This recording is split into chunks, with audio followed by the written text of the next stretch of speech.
Bismillahirrahmanirrahim. Assalamualaikum warahmatullahi wabarakatuh. Alhamdulillahilladzi bi ni'matihi tatimmus shalihat. Segala puji hanya milik Allah yang dengan karunia-Nya kita bisa menyempurnakan amal soleh kita sehingga kita berjumpa dengan Allah Subhanahu wa taala penuh dengan amal soleh dan dosa-dosa kita terampuni.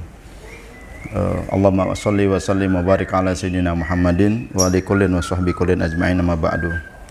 Insandaku yang dirahmati Allah, saya bicara untuk saya, untuk istri saya, untuk keluarga, untuk pimpinan, pengasuh, dan segenap pimpinan Darul Quran, keluarga besarnya, Dewan Guru seluruh SDI Darul Quran.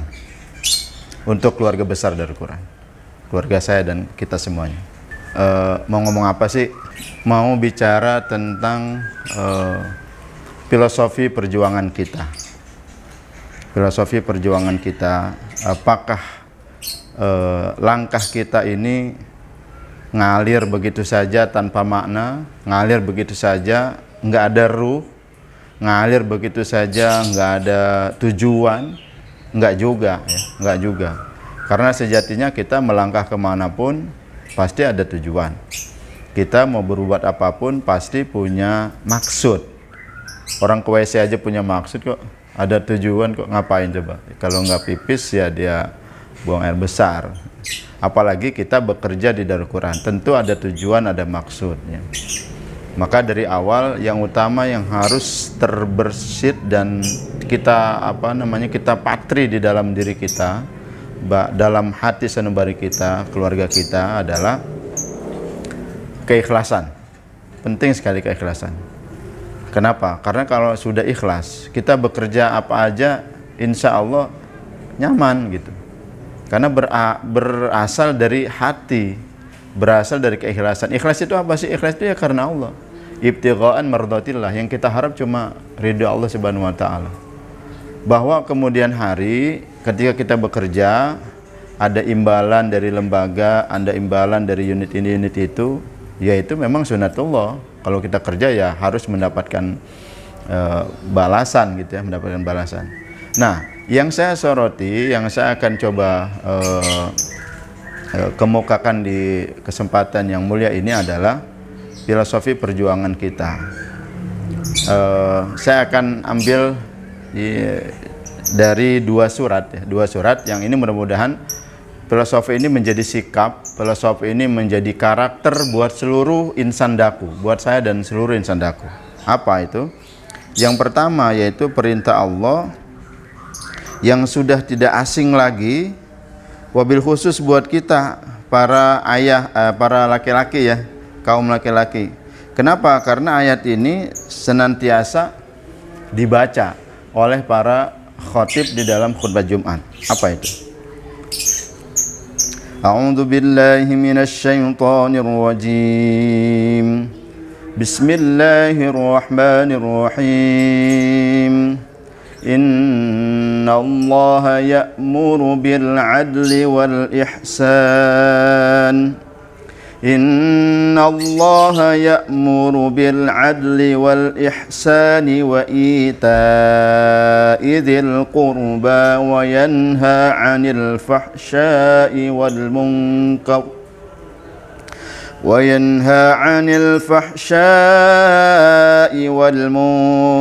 wal baghi ya'izukum la'allakum tadhakkarun.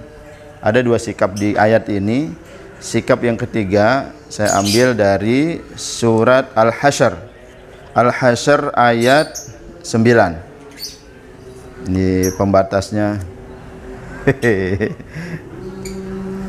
Ya, baik ya. Al-Hasyr ayat 9. Ini bicara tentang apa? Bicara tentang sikap, karakter orang-orang Ansor ketika mereka kedatangan tamu saudara-saudara mereka, orang-orang muhajirin. Ini sikap yang luar biasa. Saya melihat ini sikap luar biasa. Harus menjadi sikap kita, harus menjadi filosofi, harus menjadi semangat ya, etos kita, kerja kita di Darul Quran. Ini yang luar biasa. A'udzubillahi minasyaitonirrajim. Bismillahirrahmanirrahim. Walladzina tabawwa'ud dara wal imana min qablihim yuhibbuna man hajara ilaihim wa la yajiduna fi sudurihim hajatan mimma utu ولا يجدون في صدورهم حاجة مما أوتوا ويؤثرون. Ya, di sini ada apa namanya, ada alif. Nah, ini kita alif ini di atasnya bulat, maka kita tidak baca panjang. ولا يجدون في صدورهم حاجة مما أوتوا ويؤثرون على أنفسهم ولو كان بهم خصاصة ومن يوق شح نفسه فأولئك هم المفلحون. Shadaqallahul azim. Apa sikap di sini? Yang pertama, sebenarnya hanya satu yang saya akan ambil, yaitu wa yu'thiruna ala anfusihim walau kana bihim khasasah. Wa yu'thiruna ala anfusihim walau kana bihim khasasah. Baik ya, saya akan coret-coret di sini, mudah-mudahan menjadi Allahumma shalli alaihi wasallam. Baik. Menjadi sikap kita. Yang pertama sikap al-adl.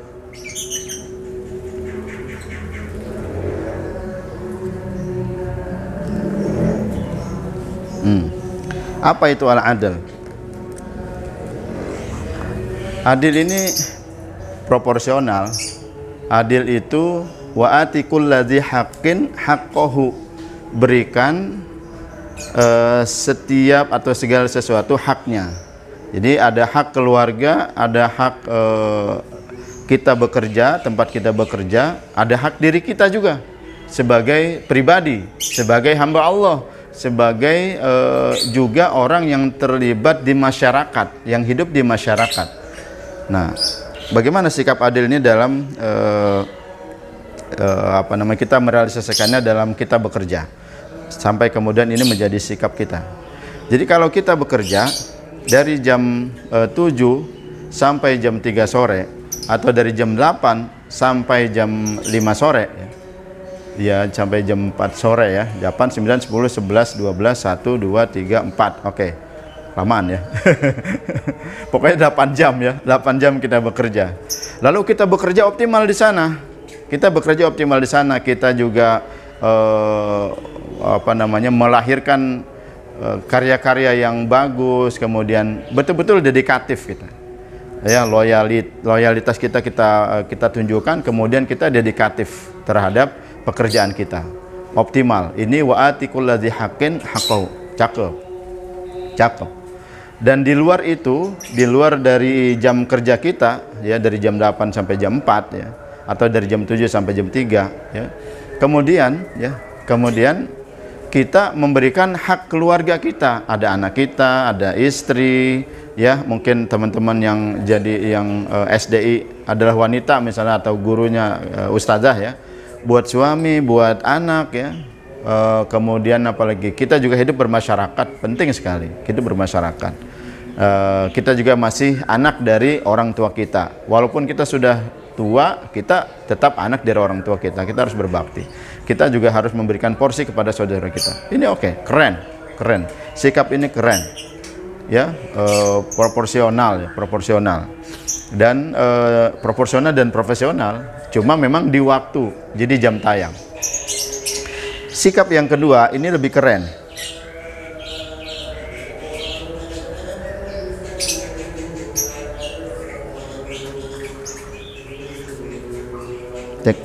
Nah, al-ihsan.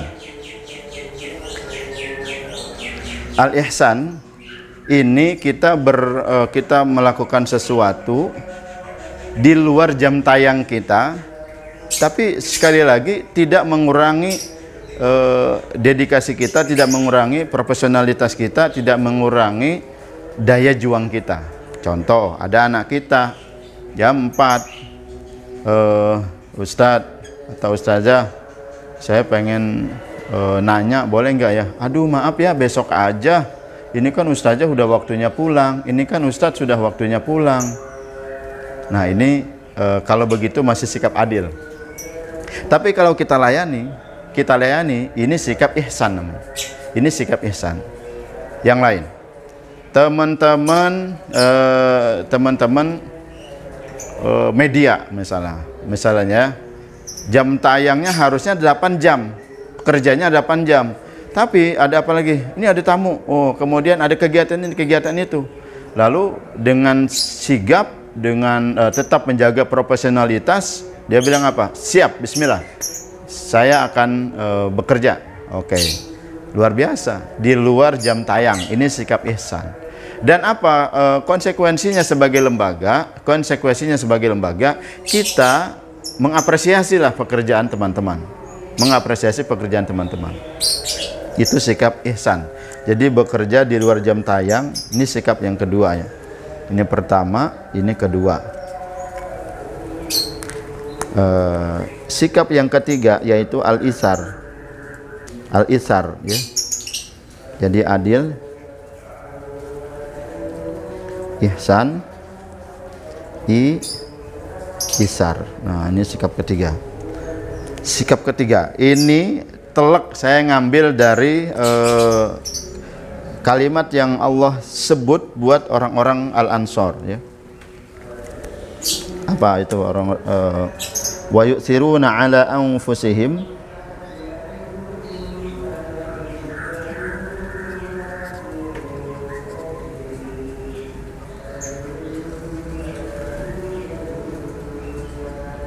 walau kana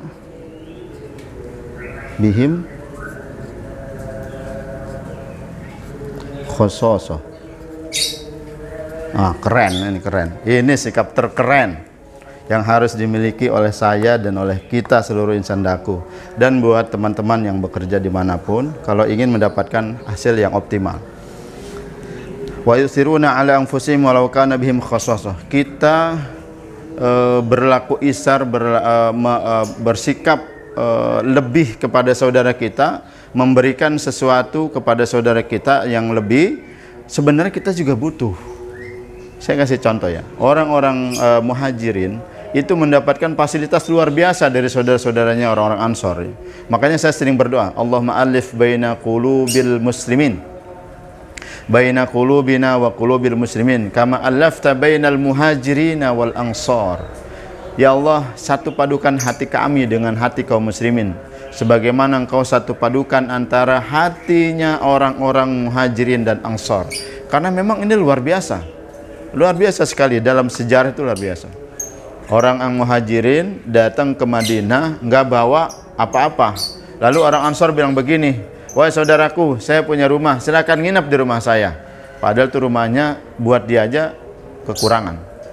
Atau mungkin ya, saya punya 2 rumah, yang satu bagus, yang satu biasa. Kalau kamu pilih yang itu, silakan, saya akan kasih buat kamu. Kasih ya, bukan sewain, bukan pinjem, bukan kontrakin, kasih buat kamu. Saya punya 2 kebun kurma, yang satu subur, yang satu subur dan hasil panennya bagus. Kurmanya juga gede-gede, enak-enak, manis-manis ya. Yang kedua, kebunnya biasa saja, ya kalau panen biasa saja, kurmanya juga tidak terlalu besar.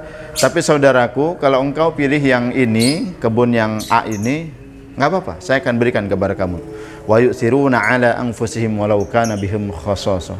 Ada hak sebenarnya, dia punya keluarga, ada hak, dia punya anak keturunan, ada hak, tapi dia memberikan itu kepada saudaranya. Luar biasa.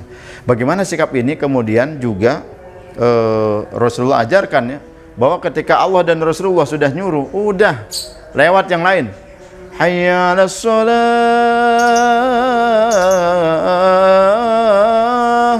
Allah udah nunggu tuh, Allah udah nunggu. Salat sini, salat sini. Hayya 'alas shalah.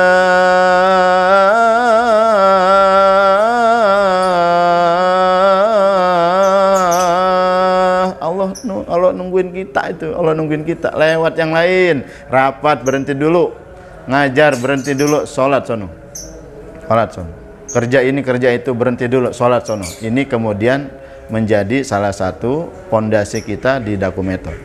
Sholat berjamaah tepat waktu. Karena memang kita mendahulukan Allah dan Rasulullah daripada pekerjaan kita. Kemudian apa lagi?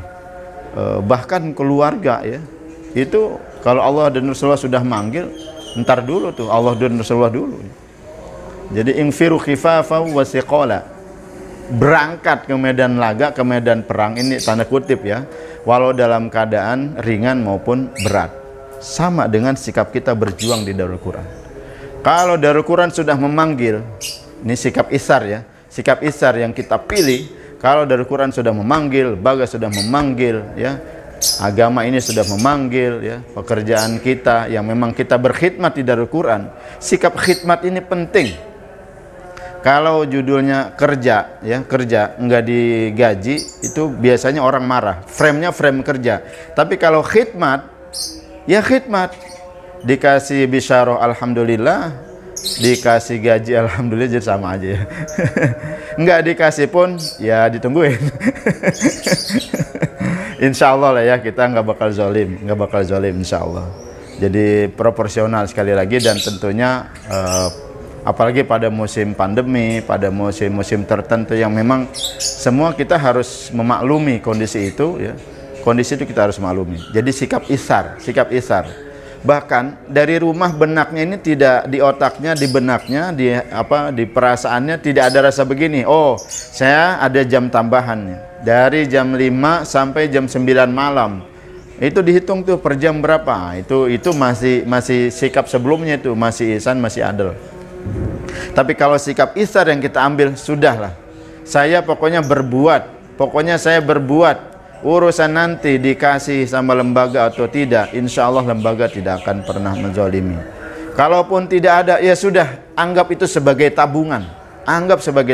Oke, gini ya, saya akan kasih ilustrasi. Teman-teman bekerja, lalu kemudian dapat apresiasi dari lembaga, misalnya 3 JT, misal ya 3 juta.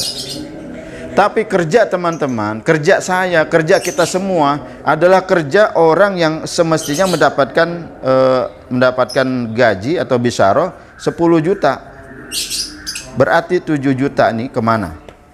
Ini insya Allah akan menjadi hak kita. Cuma tidak berbentuk uang dari lembaga, tidak berbentuk apresiasi dari lembaga. Boleh jadi. Tapi insya Allah kalau kita bekerja ikhlas, apalagi kita bekerja untuk para ahli Quran, kita berkhidmat untuk ahli Quran. Banyak ulama kita, orang-orang soleh sebelum kita berdoa, ya Allah, pakai saya untuk khidmat kepada Quran. Pakai saya ya Allah, Allahumma sta'milna. Ya Allah, pakai kami untuk bisa berkhidmat untuk Al-Quran. Lah kita ada di situ, kita ada di sini, alhamdulillah. Mudah-mudahan 7 juta ini jadi apa? Jadi keberkahan. Jadi berkah apa? Jadi anak yang soleh, yang belum punya anak jadi punya anak, ya, yang belum nikah kemudian ketemu jodoh, ya, lagi jalan tiba-tiba ada, ternyata masih satu daku, cuma beda divisi, ada yang masih sendiri, ya, ternyata ketemu jadi jodoh, ini masya Allah. Kemudian apalagi anak-anak kita yang semestinya nanti sekolah di sekolah bonafit atau apa gitu ya, lalu Allah kasih beasiswa dan lain sebagainya, kuliah dan sebagainya. Apalagi Allah kasih kita pergi haji dan umroh tanpa harus ngoyo dan lain sebagainya.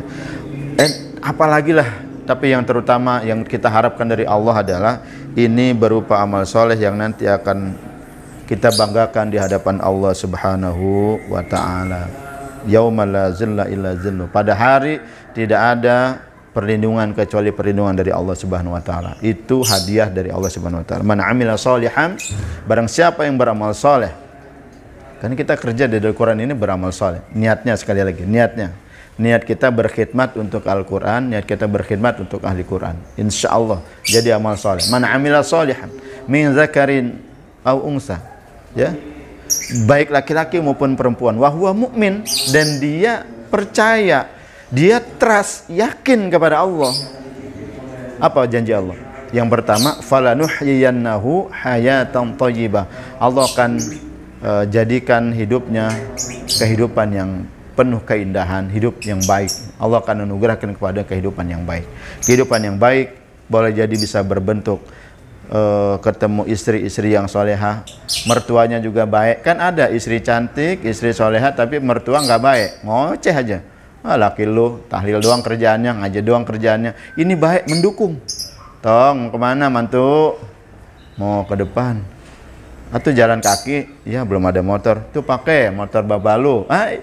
Kan rezeki ini dari Allah. Terus gimana? Ya udah pakai aja. Bapak lu udah tua lah, udah nggak usah naik motor. Kan ini rezeki ya, rezeki. Kemudian apa lagi? Kebahagiaan lain. Contoh apa? Kita mau beli rumah. Kita mau tinggal di satu wilayah. Hayatan thayyibah itu Allah hadirkan berupa apa? Berupa tetangga yang baik, lingkungan yang kondusif untuk kita beribadah, untuk kita bermasyarakat. Lingkungannya nggak saling gibah, nggak saling membuli, nggak saling ngejelekin, tapi saling mendukung, gotong royong bagus. Itu juga hayatan thayyibah. Hayatan thayyibah. Anak-anak kita juga bergaul, kita lepas itu, kita nggak khawatir karena masyarakat sekitarnya, anak-anak sekitarnya maghrib ngaji, pulang sekolah dia kemudian juga ya baik-baiklah, anak-anak yang soleh dan soleha. Ini hayatan thayyibah. Apalagi lingkup kerja yang kondusif, ya. Kita bisa sholat 5 waktu berjamaah, kita diperbolehkan untuk sholat Jumat. Ini hayatan thayyibah loh. Hayatan thayyibah harus dinikmati, harus disyukuri. Ini barokah dari Allah Subhanahu wa taala. Itulah kenapa kita berdoa, Allahumma barik lana fima razaqtana wa qina adzabannar. Minta keberkahan dari rezeki yang telah Allah anugerahkan kepada kita. Jadi ini akan menjadi tabungan buat kita, investasi buat kita. Investasi buat kita, ya. Jadi dakhron. Nah, kemudian kalau kita bekerja, ini kebalikannya nih. Kebalikannya. Kita bekerja lalu misalnya diapresiasi oleh lembaga segini. Misal ya. Segini nih 10 juta Rp ya, rupiah. Tapi daya juang kita, semangat kerja kita, etos kerja kita, loyalitas kita, dedikasi kita seperti orang yang mendapatkan gaji atau bisaroh 3 juta. Asli yang 7 juta ini, ya Allah, naudzubillah ya, naudzubillah. Ini jadi sesuatu yang nggak bikin kita seneng, bikinnya males aja ibadah, bikinnya sama orang dumel aja gitu, salah dikit kepret aja gitu ya. Kemudian disenggol dikit, dan ya ini nggak baik lah, nggak baik, tidak berkah asli ya, tidak berkah. Karena sejatinya daya juangnya juga harus segitu, etos kerjanya juga harus segitu, loyalitasnya juga harus segitu. Nah ini 7 juta ini insya Allah ya, kalau kita tidak mau merubah ya, tidak mau muhasabah ya, tidak mau introspeksi, tidak mau merubah diri, merubah pola kerja, merubah ibadah ini tuh asli naudzubillah kalau ini kemudian jadi tidak berkah buat kita ya. Bukan berarti jadi penyakit jadi apa ya, tapi asli ya, kita nggak tahu apa yang terjadi, makanya kita sering berdoa, Allahumma anta rabbi la ilaha illa anta khalaqtani wa ana 'abduka wa ana 'ala ahdika wa 'adika mastata'tu a'udzubika min syarri ma sana'tu. Ya Allah, kau berlindung kepadamu dari keburukan yang telah kau perbuat, dan nauzubillah subhanahu a'udzubika min syarri ma sana'tu abu laka bi ni'matika alayya wa abu bi dzambi faghfir li fa innahu la yaghfiru dzunuba illa anta. Baik kawan-kawan, semangat bekerja, semangat bekerja, semangat bekerja. Tunjukkan PDLT, prestasi, dedikasi, loyalitas tanpa cacat. Kita jaga muruah diri kita jaga muruah lembaga kita jaga izzatul Islam wal muslimin. Selamat berjuang ya. Terima kasih semuanya. Mudah-mudahan Allah redho terhadap perjuangan kita. Allah kabulkan semua hajat dan mimpi-mimpi kita semuanya, mimpi kita bersama. Jazakumullah khairan katsira. Wassalamualaikum warahmatullahi wabarakatuh.